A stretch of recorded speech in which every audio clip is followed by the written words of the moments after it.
We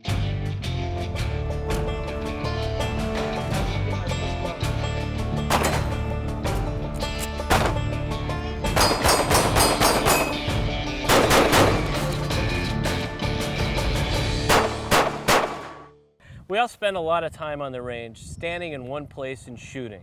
But if we really want to advance our skills and move on to some of the competitive shooting aspects, or even protect ourselves and our families with a firearm, we have to know how to shoot on the move. Hi, I'm Dave Miles with the National Shooting Sports Foundation, and with me is Adam Painchaud with the SIG Academy. And Adam, you can cover a little bit that'll help us all shoot better while we're moving, which is something you have to be able to do. Yeah, sure. The shooting on the move, you hear it a lot. You know, if you're not moving, you're not shooting, or you're not training. There's some merit to that. You know, where I really see shooting on the move from a practical standpoint, advantageous to a lot of shooters is really those in the competitive world. Like shooting USPSA, even some IDPA, steel courses, maybe with some movement. Shooting on the move, it may be a required part of that competitive shooting program. From a defensive or police, military type of application, there's some merit to it as well. I think in a lot of cases, we could probably move, pause, post, shoot, and then move again. The reality is those who carry guns professionally, police and military, we don't get a whole lot of training time. So you know, just working on the basics and getting some tactics in there, it requires a little bit of work, and maybe 1 or 2 trainings a year. So getting to shooting on the move and being proficient with it, there's usually not a whole lot of time for the armed professionals out there. So a lot of times we'll emphasize, you know, move to get out of the line of fire, seek type of cover, and then shoot if needed. Or apply aggressive movement to get off that line of attack and then post and take your shots. Because shooting on the move requires some skill, and it's a skill that a lot of folks don't have a lot of time to practice. But we can certainly break it down a little bit from a practical standpoint.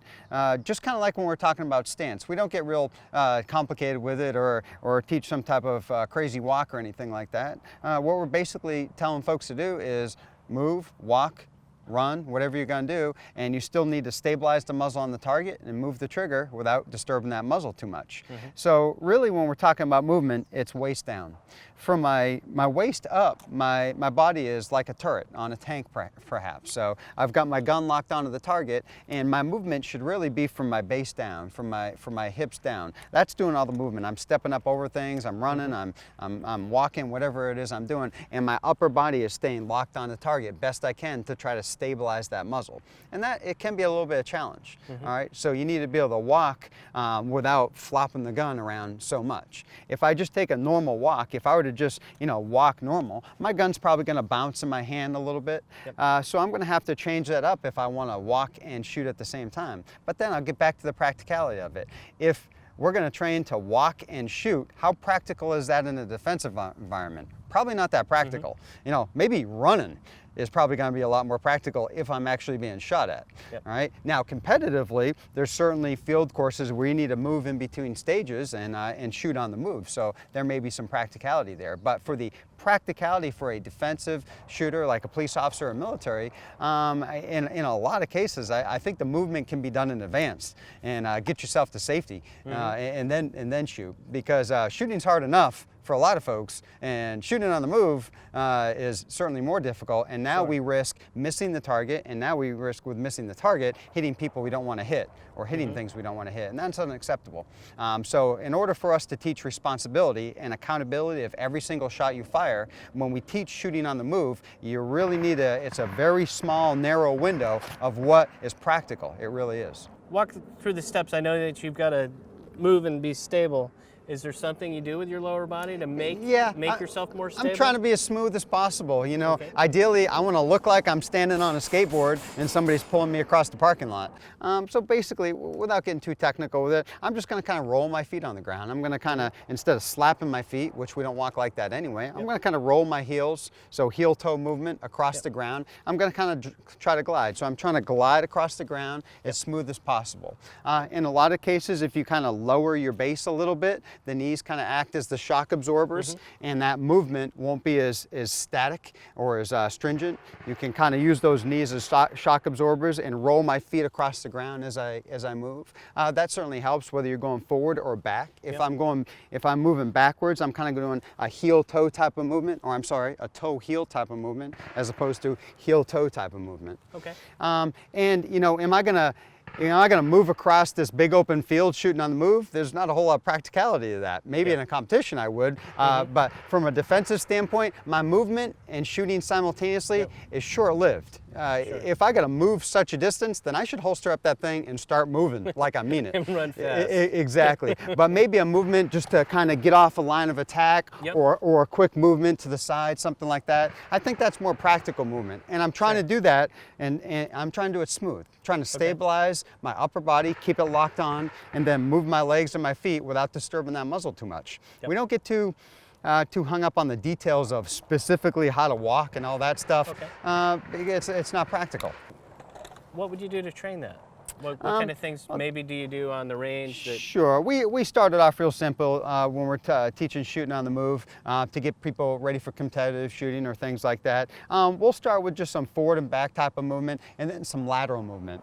With forward and back, we're talking straight on with the target or back from the target, just to keep it real simple. So as I'm moving in on the target, I'm just looking for heel-toe movement, and we want to move at a pace that's practical for competition or practical for defensive. So I don't want to be moving so slow that I'm like molasses, because that's not practical. You're not shaving any seconds then. Yeah, I might as well just pause, take the shot, and then move again. I'm going to be a lot more accurate. I'm going to guarantee that hit. But specifically when we're teaching shooting on the move, if I had a target, you know, face in front of me, I'm simply looking for heel-toe movement, and as I move, heel-toe movement, going forward or going back, I'm trying to stabilize that upper body. So we've got a tank turret type of analogy here, stabilizing the muzzle on the target, and heel-toe movement, so I'm smooth, so I'm not smacking my feet and the gun's not wobbling all around. So we'll do drills where we're going forward and back on the range. Real simple. We'll start slow, start dry, and then we'll move it up to live fire.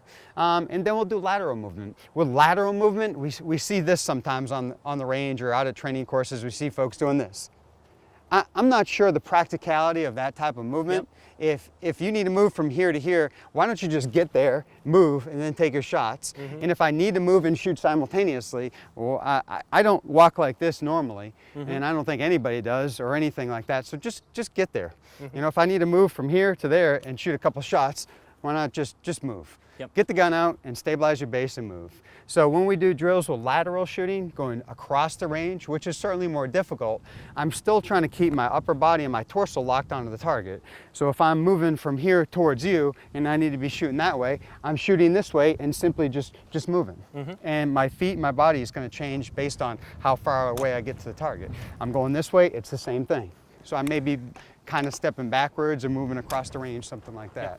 So we'll do drills to enforce that. Okay, good. Big time savings though for those competitive shooters, isn't it? Yeah, really, that's the key. You know, especially like USPSA type of shooting, action shooting, a lot of targets, big field course. Yeah, you need to go from here to here. One, you need to just get there, and then you need to shoot on the move for that little section of that course of fire. Yeah, you can certainly pick up some time. Certainly pick up some misses too if you're moving too fast. Yeah, and not paying attention. And the muzzle's moving all over the place. So the real key to shooting on the move, as far as we're concerned, is stabilize the muzzle on the target. Don't lose sight of that. You got to stabilize the muzzle, and then move the trigger without moving that muzzle. No matter what you're doing from the lower body, it really doesn't matter. Really that simple. Thanks, Adam. That's great advice. And now that you know a little bit more about shooting on the move, get out to the range and get some practice. If you're looking for a place to shoot, visit our website. It's called wheretoshoot.org. And when you're on the range, remember, firearm safety, it depends on you.